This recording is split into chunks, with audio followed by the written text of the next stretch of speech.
Polaroid invented Instagram. Not as a metaphor, not almost. They had 6 million units in teenagers' hands in the year 2000. Cameras that took instant shareable photos. They had the brand. They had the demographic. They had the cultural DNA of instant moments. 11 years later, two guys in San Francisco built the same product from scratch and sold it to Facebook for $1 billion. And Polaroid's response? They built a paid iOS app that let you print your Instagram photos. That is the whole story, but the decision that made it inevitable happened in 1999. And it starts 40 years earlier with a man who changed what it meant to take a photograph. February 21st, 1947, New York City, the Optical Society of America. Edwin Land walks to the front of the room and takes a photograph. 60 seconds later, he holds up a finished print. The audience, scientists, engineers, photographers, goes silent. Newspapers the next morning called it a revolution. They were underselling it. Land had been working on the problem in his head since 1943, when his 3-year-old daughter asked why she couldn't see the photograph he'd just taken of her right now. He spent that afternoon in Santa Fe walking through the physics of it in his mind. Polarization, viscous liquids, dye chemistry, and by the time he sat down, he had the concept. He spent 4 years turning it into a product. In November 1948, the Polaroid Model 95 went on sale at Jordan Marsh in Boston. It sold out that day. Steve Jobs, who built Apple into the most valuable company on earth, said Edwin Land was one of his personal heroes. I always thought of myself as a humanities person as a kid, but I liked electronics, Jobs said. Then I read something that Edwin Land said about the importance of people who could stand at the intersection of humanities and sciences, and I decided that's what I wanted to do. Land believed that every significant invention must be startling, unexpected, and must come into a world not prepared for it. He was right about that, and he was right about Polaroid for a long time. By 1977, Polaroid cameras and film represented 2/3 of the entire U.S. consumer photography market. The SX70, the folding camera Land introduced in 1972 by pulling it from his suit pocket and shooting 5 photos in 10 seconds, became a cultural object. Artists loved it. Andy Warhol shot with it. It was on every coffee table. Edwin Land died on March 1st, 1991. Revenue that year, $3 billion. The engine was running perfectly. Nobody was thinking about stopping it. Here is the thing about a perfect engine. You cannot change the fan belt while it is running. The razor and blade model is one of the most profitable traps in business history. You sell the razor cheap, you make your money on the blades. Polaroid had been doing this since 1948. The camera was affordable. The film was where the margin lived. Every unit sold locked the customer into the consumable. It was elegant, it was reliable. And by the early 1990s, it was strangling the company. Because in 1991, the same year Edwin Land died, the same year Polaroid hit $3 billion in revenue. Their engineers had a working megapixel digital camera sitting in the lab. They did not ship it. They couldn't.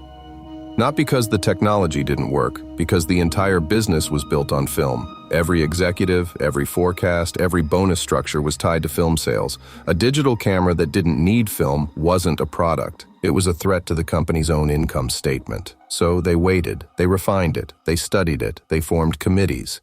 In 1996, they finally launched it commercially, the PDC 2000. By 1996, there were 40 competing manufacturers already in the digital camera market. The window had been open in 1991. By 1996, it was closed. Gary DiCamillo became Polaroid's CEO in 1995. First outsider in 60 years. He came from Black & Decker. He saw the problem immediately, but he also saw something nobody has talked much about. In 1999, under his watch, Polaroid launched the iZone. It was a pocket-sized instant camera that made photos the size of a postage stamp.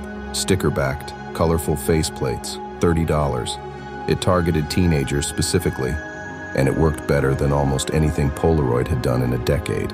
The iZone became the #1 selling camera in the United States, and then in the world. By the end of 2000, 6 million units sold. Global instant camera sales doubled. Over 97% of iZone buyers had never owned a Polaroid product before. 6 million teenagers carrying instant cameras, taking photos of each other, sticking them on notebooks, lockers, mirrors. This is 1999. MySpace doesn't exist. Facebook doesn't exist. The iPhone is 8 years away. Now here is the question that keeps me up at night. What if, in 1999, instead of selling iZone film packs, Polaroid had sold a digital sharing layer, not a camera, a platform? The iZone's core product was instant connection between moments and people. That is Instagram. That is the exact definition of what Instagram became.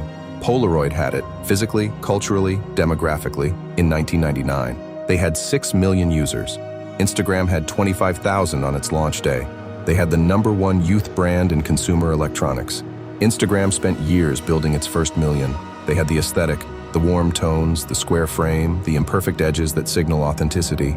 Instagram paid a designer to recreate that feeling because Polaroid had stopped making it. Here is what the counterfactual requires: one decision. Instead of extracting revenue from iZone film packs at $8 for a roll of 12, Polaroid builds a $2/month platform that lets teenagers upload, share, and comment on their instant photos. The camera ships with a URL, a simple web form. By 2001, with 6 million devices already in the market, they have the largest photo sharing community in the world. Before MySpace, before Flickr, before anyone. The technology existed, the audience existed, the brand existed. What didn't exist was the willingness to cannibalize the film business one more time. DiCamillo, in a 2008 interview at Yale, 7 years after the bankruptcy, finally said it plainly. "We knew we needed to change the fan belt," he said, "but we couldn't stop the engine." Then, the major mistake we all made, Mac Booth, Gary DiCamillo, and people after me, was believing people would always want hard copy. That was a major hypothesis I believed in my marrow that was wrong. In my marrow. That phrase tells you everything. This was not a missed memo. It was not a board that voted the wrong way. It was a collective belief system inherited from 60 years of profitable film sales that made a digital future genuinely unimaginable from inside the building. Every data point confirmed the belief. In 1999, film still sold. In 2000, the iZone sold 6 million units, and people bought the film to go with it. Rational people, looking at rational data, made a rational decision to keep the engine running. October 11, 2001, Polaroid files for Chapter 11 bankruptcy. Total debt, nearly $1 billion. The stock, which had traded at over $60 per share 4 years earlier, closes at 28 cents. The brand and assets are sold within 10 months. The company that Edwin built, that Steve Jobs admired, that invented the concept of instant sharing, is gone. Before we get to the punchline, and there is a punchline, I want to ask you something. Which company do you think made the same mistake more recently? A company that had the product, had the audience, had the brand, and still lost to a startup that built it from scratch. Drop it in the comments. Seriously, I read every single one. October 6th, 2010, San Francisco.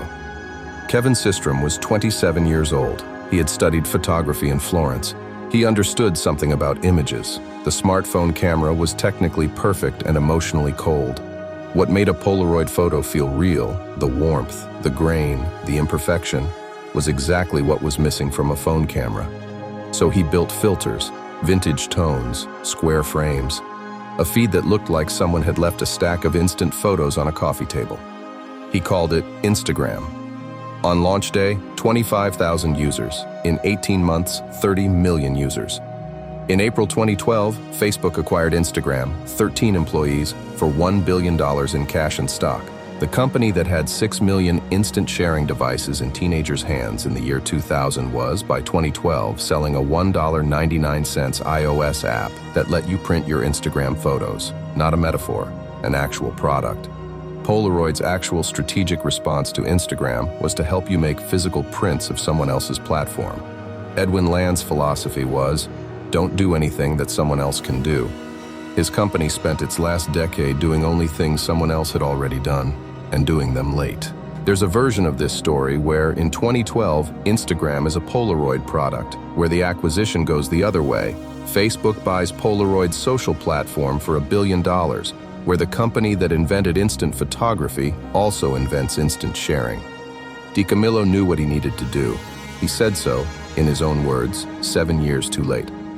We knew we needed to change the fan belt. The fan belt was the film business. The engine was a company that had already invented the future, twice.